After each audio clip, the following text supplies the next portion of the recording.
I think I wasted that last video because I went too long. So there's my Catahoula leopard dog mixed with Great Dane. She's not the biggest dog on earth. She ain't the smallest. She's a large dog, but not very large. And I would call her a cur because she's really smart, and she's well, here's my other dog, one of my other dogs, sticking his head in there. Hello, Prince. This is Coco. She's extremely intelligent. Too smart. And this is Prince. Big long dog. That tail was 2.5 feet long anyway. As I say, this camera probably isn't giving a good you can see Coco's a large dog. This is a really large dog.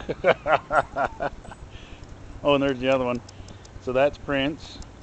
He weighs, I think, around 130, so he's kind of small for a Dane. And this is Roscoe, which is not my dog. I do a dog sitting service. I did not put that thing on his neck. His owner did. He got himself into trouble. I don't know if you can tell, you can see that part of his tail where the fur is missing. So he's on antibiotics and he got into some kind of trouble. And this is Duke. You probably can't tell, but Duke is much larger than Prince. Hey, hey, hey, hey. Oh, that's enough of that. He's at least 140 pounds. He's a big boy.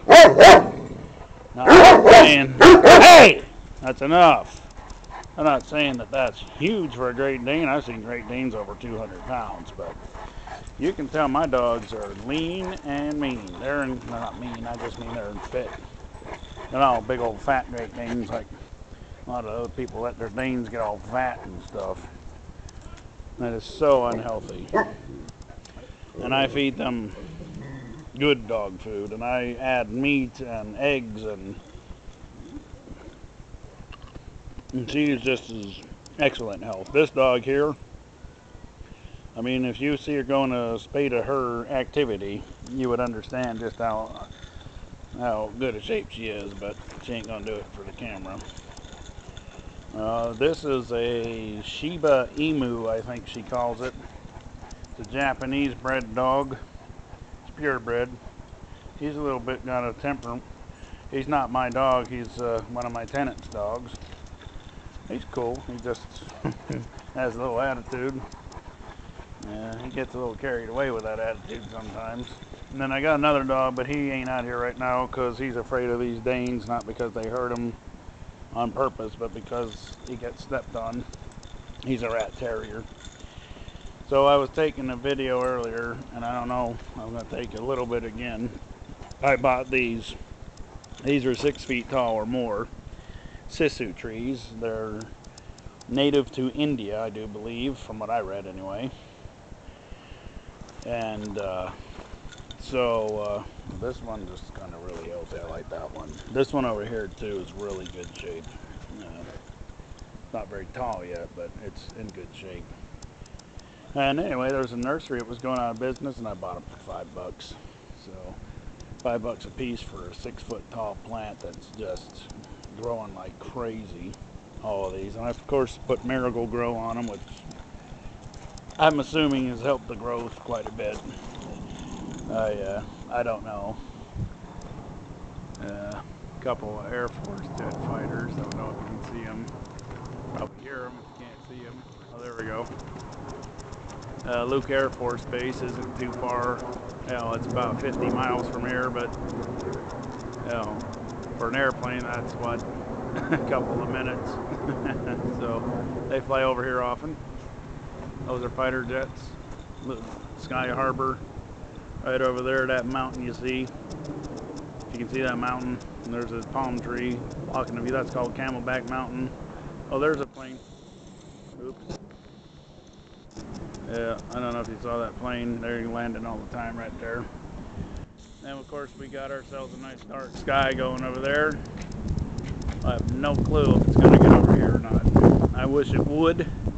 I'd love the rain to come over here because I looked at Doppler. It's definitely raining over there. Oh yeah, that sky is dark. You can still hear them jet fighters. Crazy stuff, man. So yeah, I'm in love with my house and property. I'm a proud American homeowner. I've been facing foreclosure issues just like everybody else. Not everybody, but a lot of people. Uh, I've got did my own home loan, my home loan modification. What the hell do you call it? Loan modification. Because I was looking at all these things, and you know, you start talking to these companies that say they're going to modify your loan, and they're just scams, most of it. Then you start reading, oh, there's some thunder, yeah. Then you start reading in the news about some of these places being put out of business, and then you read in the internet and all this other stuff about how they're taking your money, and they ain't doing shit for you. You get $3,000 for nothing? Come on. So I decided that, get them. You tell them. They like to bark at things. Hey, come on, boys. Come on, girl. Come here, big boy. There's my big boy. Oh. So I decided I wasn't going to hand over it. You know, they're sitting there wanting this money up front. They want the freaking... You know, they tell you you're going to give your money back, and geez, I'm 45 years old. I'm like, you know, I don't think so. I don't give all money up front for nothing. You haven't even done anything yet. You want $3,000 or $2,500 or $2,000. They all tell you different prices to do the same damn thing. And I started reading about this,